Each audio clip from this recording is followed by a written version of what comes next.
Hey, welcome. And we're back. Just want to double check something real quick here, if you don't mind. Just want to double check that the volume is working. So hang in there. Hang in there for just a few seconds here. When I'm only one in the room, I got to play engineer as well as producer as well as host. So bringing it up. Yep, it's working fine. Oh, I'm so glad you are with me today. It is the second full day of spring. Isn't that the way it works? Yeah, I think the first day of spring was on Monday of this week. But at 5 o'clock in the central time zone, we hit the equinox. So, we are ready for spring here in Hawthorn Woods. I'll tell you, we had very, very cold weather over the weekend. Waking up and it was 11 degrees Saturday morning because I was heading out to Bible class. That was no fun. And we have had snow in the last couple of weeks. I was looking at the forecast. There's a little bit of snow in the forecast coming up, but I got my vegetables planted, my seedlings anyway, inside, and I'm waiting for that last frost so I can get them outside, although my pumpkins are outside now.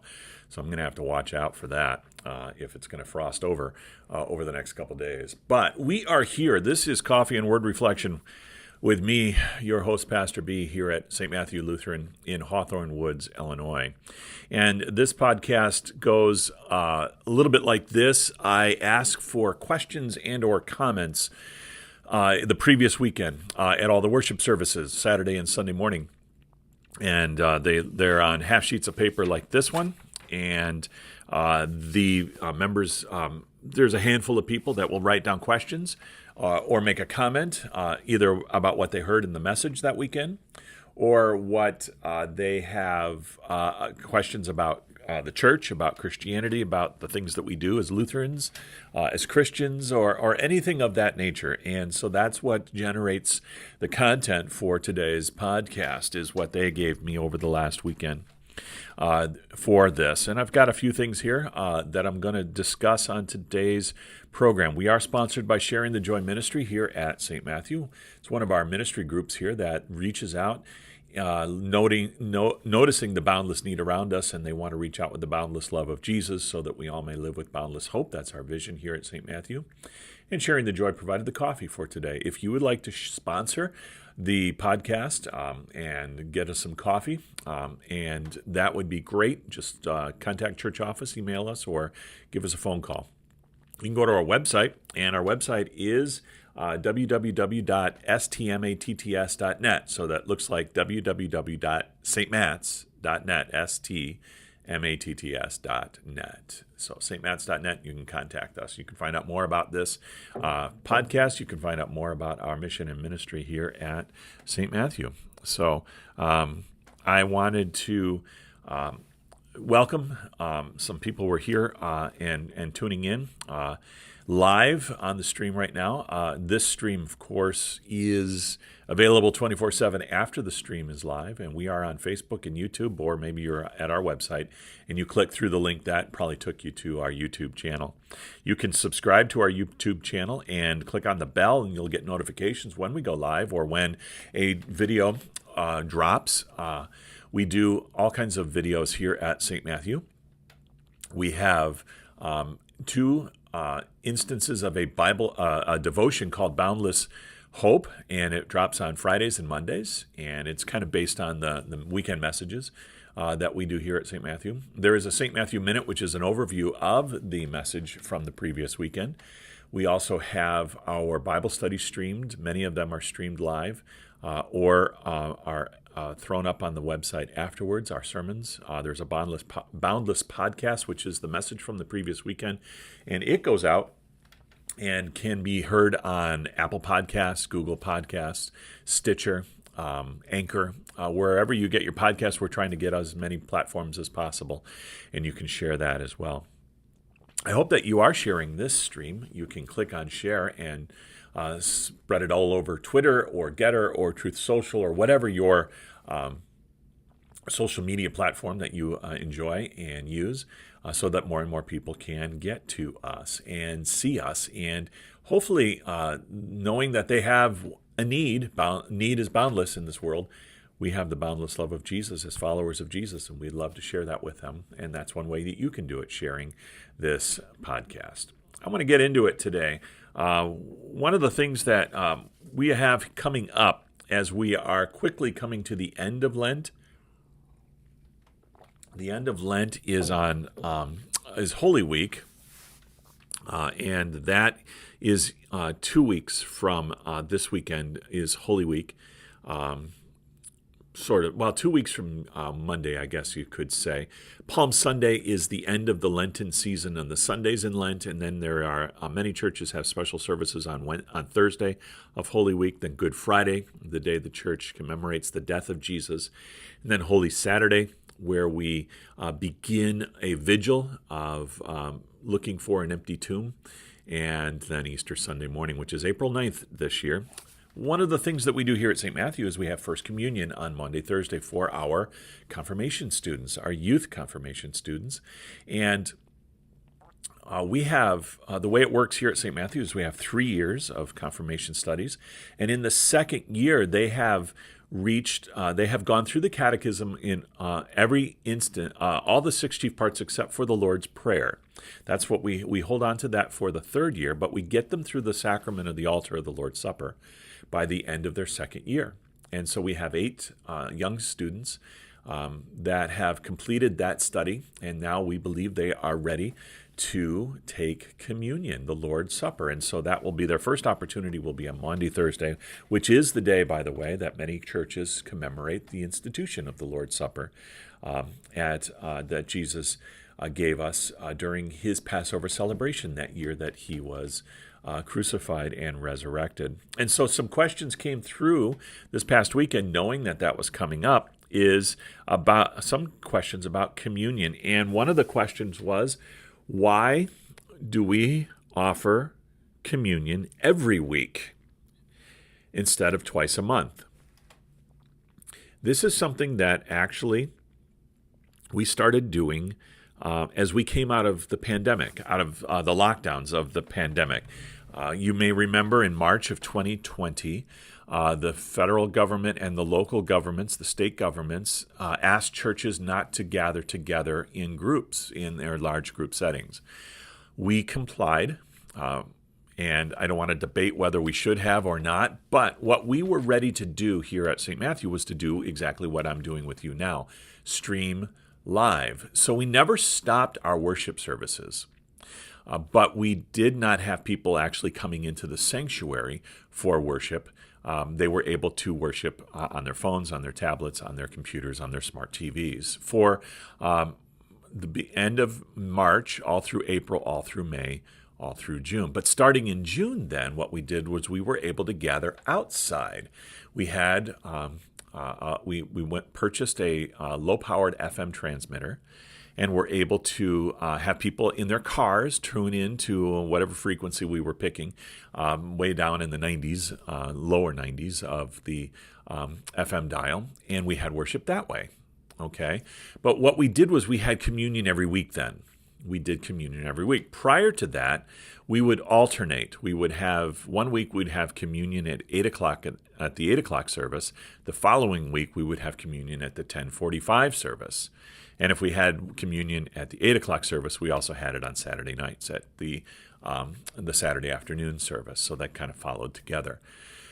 As we were coming out of pandemic and starting to meet every week, we decided, since we only had the one service then when we were outside, we would have communion every week so nobody would be missing out on the sacrament. When we got back into the sanctuary and we started doing Saturday afternoon services and Sunday morning service, we just continued on by having communion in all the services then. 8 o'clock, Saturday afternoon, 8 o'clock, and 10:45. And we just never stopped. We just continued to offer Holy Communion at all the services. So that's what we did. And so there is biblical precedent for this.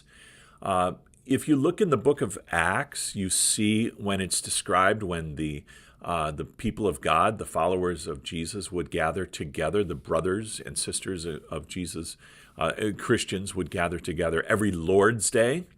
And every Lord's Day was this sort of euphemism for Sunday, because it was the day that Jesus, the Lord, rose from the dead. They would gather together for the quote-unquote breaking of bread, which was another name for the Lord's Supper, or Holy Communion, or the Eucharist, or the Lord's table, or the sacrament of the altar. All of these are interchangeable names for this meal. And so whenever they gathered together on the Lord's Day, they would have communion. Now, most likely they only had the one time that they gathered together on Sunday. They didn't have multiple worship services. Some places I'm sure did, but they would have communion. And so the biblical precedent was set. As the centuries go through, though, and the church sort of finds its footing and practices begin to shift and change. I guess you could use the word evolve, although that has some negative connotations to it, so I'm hesitant to use the word evolve. But then they would have the worship, communion would only be served or celebrated on occasion. They wouldn't be every Sunday. You have some indication in the monasteries they would have communion every day, or they would be offered to it, or they would at least have it every week in the formal Mass, the Christian Mass, together with the Lord's Supper. And then they would have daily offices where they wouldn't have communion, like Matins and Vespers and evening prayer, morning prayer, things like that. By the time you get to the 16th century and the Lutherans start to show up, Luther was asked, I think, and this could be apocryphal. I don't know if it's actually true or not, but Luther was asked, how often should we take the Lord's Supper? And Luther came up with this answer. Again, I don't know if this is true or not. I've just heard that this was his answer. I would like a Christian to take the Lord's Supper at least 4 times a year, thinking that the practice in many places was once a year, usually on Easter, that they would take communion. So Luther was upping it to 4 times a year. But I think that you also have evidence of practices of Lutheran churches after the 16th century, when the congregations would start to gather together in the different towns, and maybe multiple congregations in the larger towns. They would have the Lord's Supper every week. So why do we offer it every week? That was why. There is a biblical precedent, but coming out of the pandemic, we just continue to do it. And so that's the answer that I have for that question. Hopefully that's a satisfactory answer. Another question that was related to that was, when will the Lord's Supper be celebrated at the Holy Altar? And I had two different people ask me about that. What we do here at St. Matthew is, because of the pandemic and coming out of it, we are doing what's called walking communion. You come up the center aisle. I'm standing there with the host. A deacon is standing there with the wine. And you walk through and receive it, and then go back to your pew.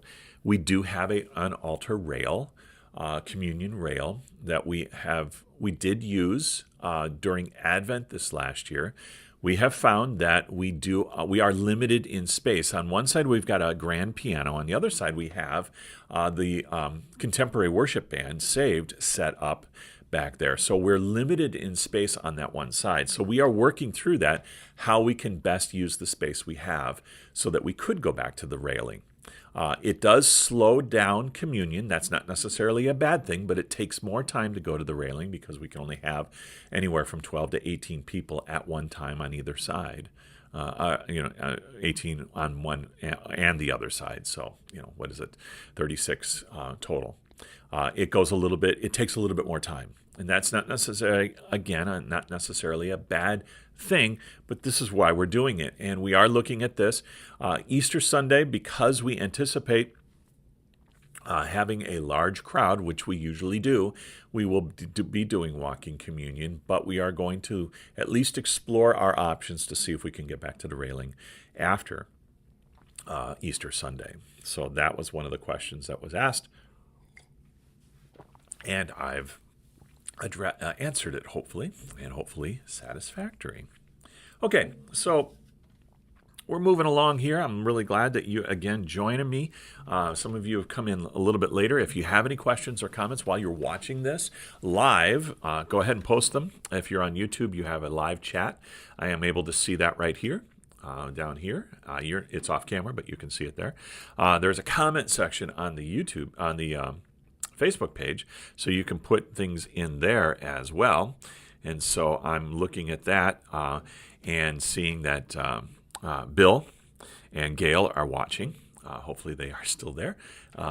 Sometimes I know that you have to pop off and pop on when you do that. So it doesn't tell me exactly who is watching on YouTube until you actually make a comment.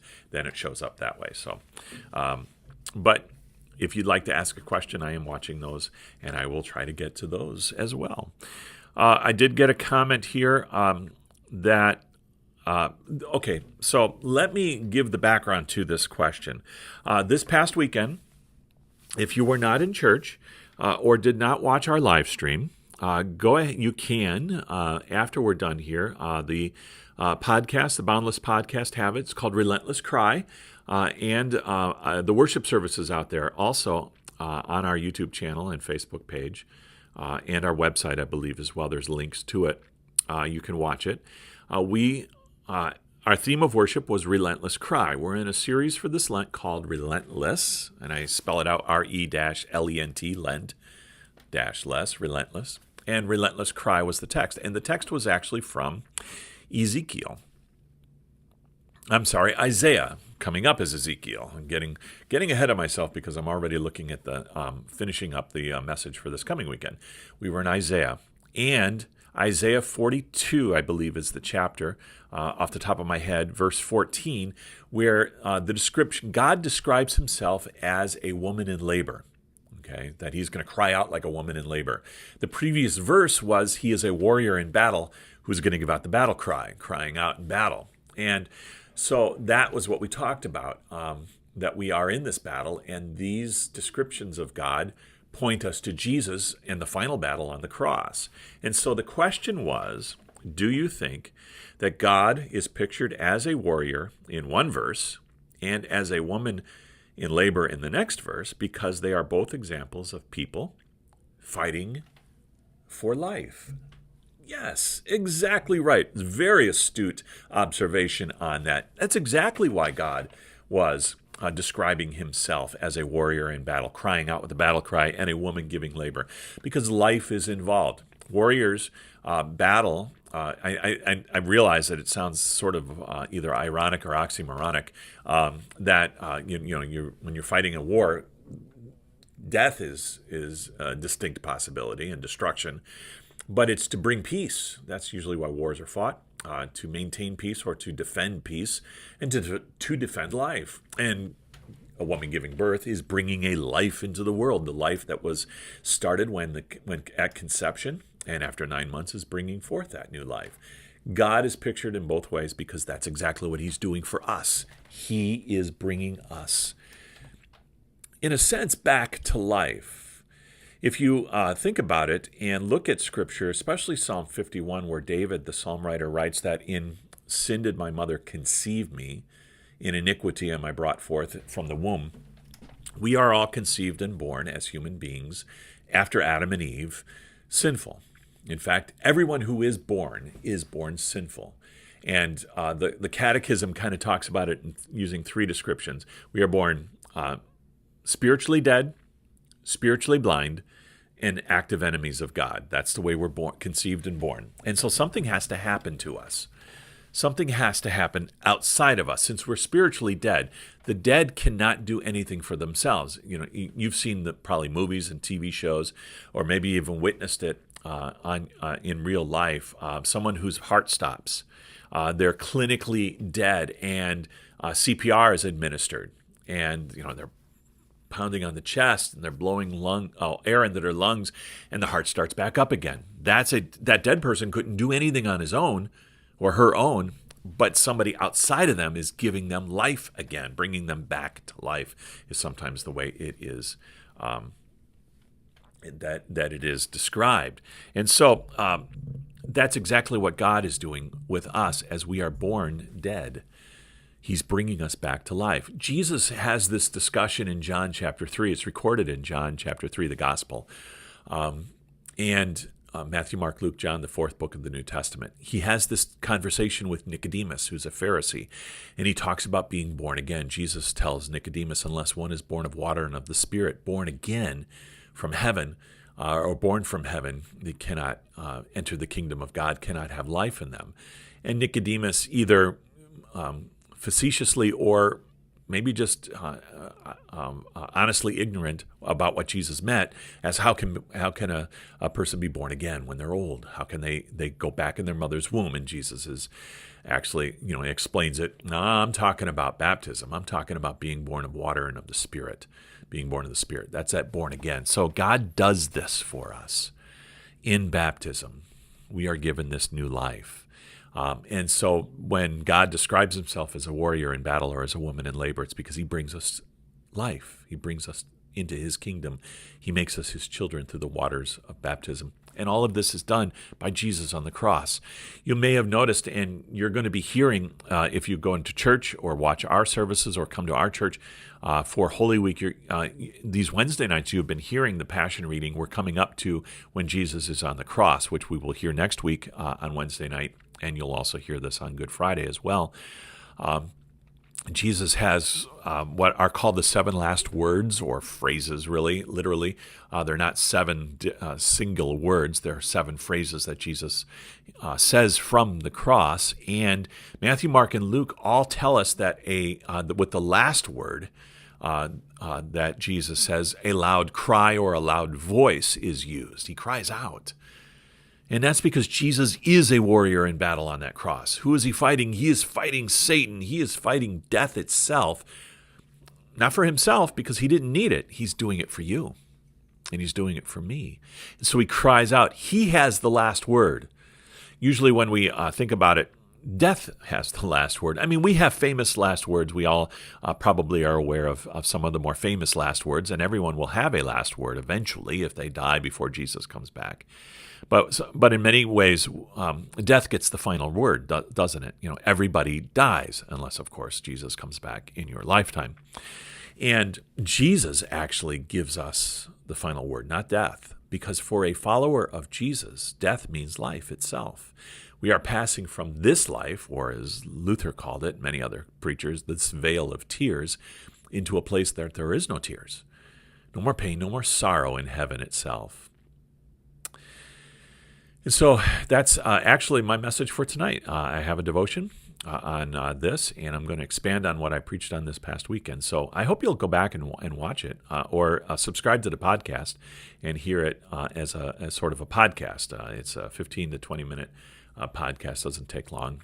In fact, I can listen to our podcast on my way in from home to work as I do that.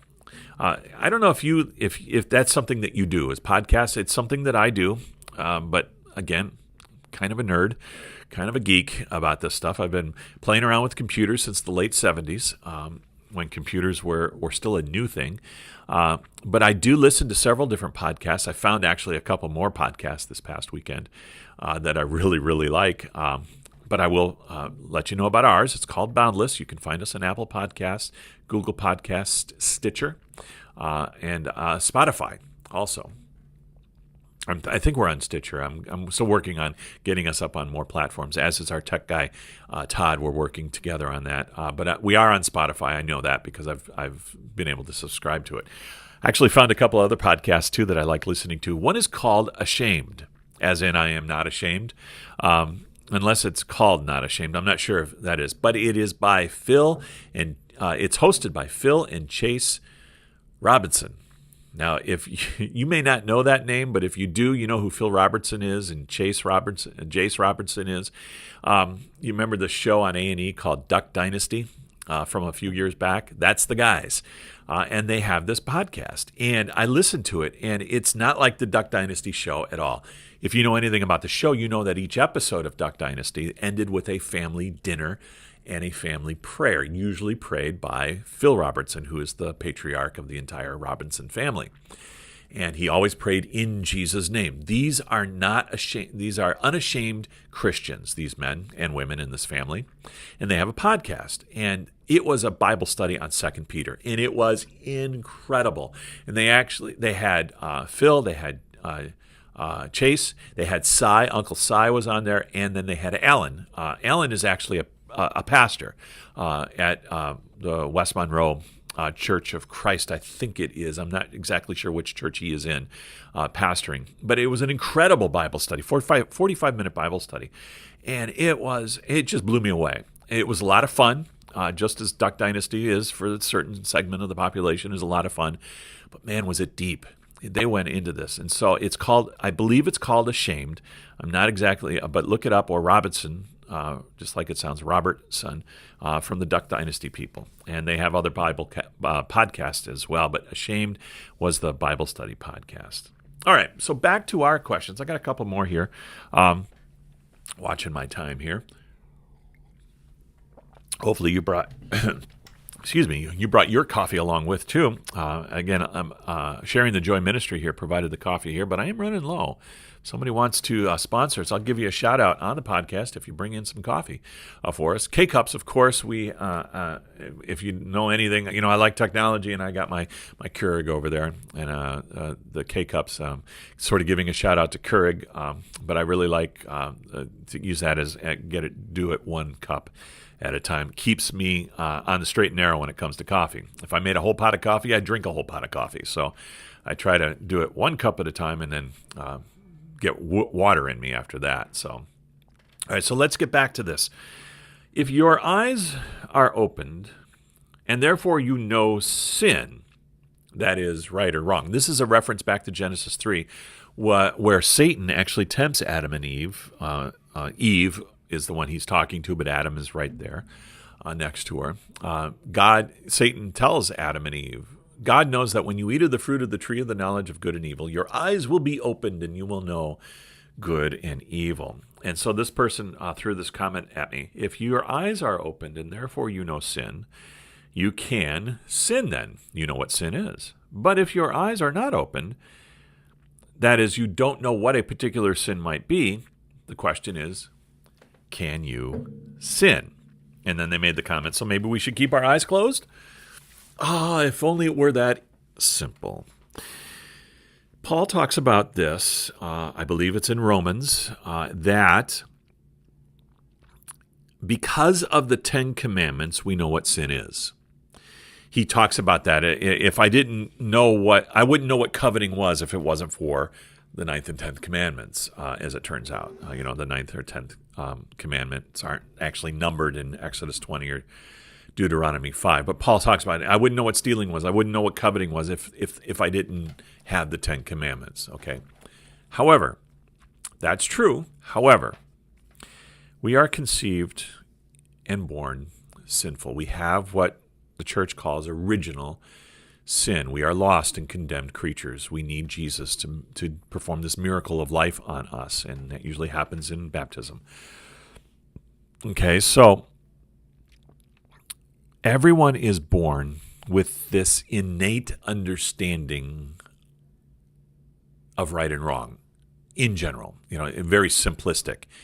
And anybody who has children kind of knows this. A child, we often like to think of, children are born innocent. They're innocent and loving, and they know no wrong, and they don't know. No. And especially as they become toddlers, they know how to find trouble. They know sin. True, they may know it because they're taught it by parents and other people in the world, in their lives. But we are born with what's called a conscience. We know basically right and wrong. A child knows when they've done something wrong. You don't have to tell them they've done something wrong. They kind of know it. They have this built in. And the scripture calls this as a law written on our hearts, the law written on our hearts. And so, yes, if we could keep our eyes closed to sin, would we commit sin? Yes and no. We may not commit some overt sins or commit specific sins, but we would still be sinning. We would still be sinners in need of forgiveness. So I wish it were that easy. Jesus does talk about, though, opening our eyes to the world around us. We have to be able to see. We have to have our eyes open. Otherwise, it would be a good thing to lock ourselves away, and as many people did early on in the Christian era, and in the Christian history of going into monasteries and nunneries and priories and things like that, closed off from the world. But we know that that doesn't help. Sin still finds you. Satan still finds you and tempts you, no matter where you go. So Jesus wants our eyes open because we have to be able to see the need in other people around us. Remember how Jesus defines the law? It's loving God with all your heart, soul, mind, and strength, and loving your neighbors as yourselves. Luther picked up on this and said, God doesn't need your good works, but your neighbor does. We do good works because we are saved, because God has saved us through his grace, so we can serve our neighbor. In chapel today, our preschool chapel, our early childhood director, Becky, led chapel today, and the lesson was Jesus washing the feet of his disciples. And she actually washed the feet of some of the children to show them this is what Jesus did. That's kind of what Jesus is talking about. In fact, on Maundy Thursday, Holy Thursday of Holy Week, the Thursday before Easter, April 6th this year, one of the lessons that is often read on that night is from John's Gospel of Jesus washing his disciples' feet. And he tells us to go and do the same thing. Show love to your neighbor by doing something for them. So that's why Jesus wants our eyes open. Yes, we will see sin. We will be tempted to sin, but we can also serve our neighbor. And we can also love them and see that boundless need that's around us and bring the boundless love of Jesus that meets that need. And so the time that we have left here, I want to address a couple things that were brought to me this past weekend. And again, these are, for the most part, are anonymous sheets of paper. They don't put their names on them. I kind of get an idea who it is, but I don't announce it. I'm not going to tell you who I think it might be. But these comments that come in, these questions come in, can come from anybody, really. They can be questions about marriage. They can be questions about raising a child. They can be questions about living your Christian life as a student or as a young person, a young adult, you're just starting out in your career. So these questions actually are relevant to all of us. Wherever we happen to be. And so some of the things that this person is asking about is, how do you deal with someone who is hurting? And how would you know that they are hurting if they are closing themselves off to you? Maybe you're in a relationship, for example, and the person you are in a relationship with, it could be a child or a parent or a spouse, and they don't talk to you anymore. They're closing down. They're not communicating anymore. How would you know that they're hurting? Well, that's one indication that they are hurting. They're shutting off the lines of communication. That is a problem. That is a red flag, that's an earmark that there is a problem when a person who is in a relationship with you stops communicating with you. You may not know why they're doing that. It could be they're having issues, personal issues. Depression could be a part of it. Addiction could be a part of it. Ultimately, it doesn't matter. You just realize that if they're not communicating with you and you're in a relationship with them, there is a problem. And so you have to be sort of relentless in drawing them out if you can. But again, they have to want to as well, as you know, as some people that, like, say for addiction, if someone is suffering from an addiction, they have to want to get help. You can't force them to get help. You can do interventions, I think, and that's true. And hopefully they can get into an environment where they will come to the realization that they actually need help. But for that to be long-term, a long-term recovery, they have to want that for themselves. And the Holy Spirit works through the people and works through you, trying to draw them out if they stopped communicating with you. It is a process. It is not an easy process by any stretch. I don't want anybody to misunderstand me. And it is not something that is quick. The Scripture talks about a day is like 1,000 years to the Lord, and 1,000 years is like a day. Yeah, which kind of is sort of related to this in that we tend to have been taught in today's world of instant gratification. I want solutions right now. We've got at our fingertips with our phones and our computers, instant answers. But when it comes to relationships, when it comes to the human spirit and the soul, we have to understand, we have to take a long-term approach to this. Remember that with God, there is no time whatsoever. He is eternal. But we are stuck in this timeline. There is time, 24 hours in a day, 60 seconds in a minute, and we have to understand that sometimes things will take time in this life. God will work it through, though. Romans 8 talks about how all things will work together for good for those whom God has called according to his purpose, right? And we need to, our first prayer then should be patience. Give me patience, Lord. One of the things that came up to in these sheets of paper and for the comments was you pray to God for an answer, and will we get an answer in this lifetime? Kinda, yes. When you pray to God, for example, the answer that you will get is yes, no, or not quite yet. Be patient on me. The God will answer that. You're praying. Say you're in a rocky marriage, and you're praying for this marriage to be restored, and your relationship to be that's broken to be mended and to be healed. You're praying to God, and no answer seems to come, and perhaps no answer. The answer will not come, that the one we wanted. An answer, you are being heard, but you will not always be answered, at least not the way you want to be. The example in the Bible is Paul, who tells us that he prayed to the Lord to take away a thorn, what he called a thorn in his flesh. We don't know what this was. It could have been a pain that maybe Paul was suffering from severe sciatic pain. Okay, or maybe it was something else. Something was what bothering him so much that he called it a thorn in his flesh. He prayed to God 3 times. He prayed to God. I would assume that was in a specific instance that he's struggling with this, and maybe it's got something to do with a sort of a connection to Jesus praying in the Garden of Gethsemane 3 times for God to take the cup away. That Jesus could find another way other than the cross to save us. Paul says, I prayed 3 times for this thorn in the flesh to be taken away, and God answered.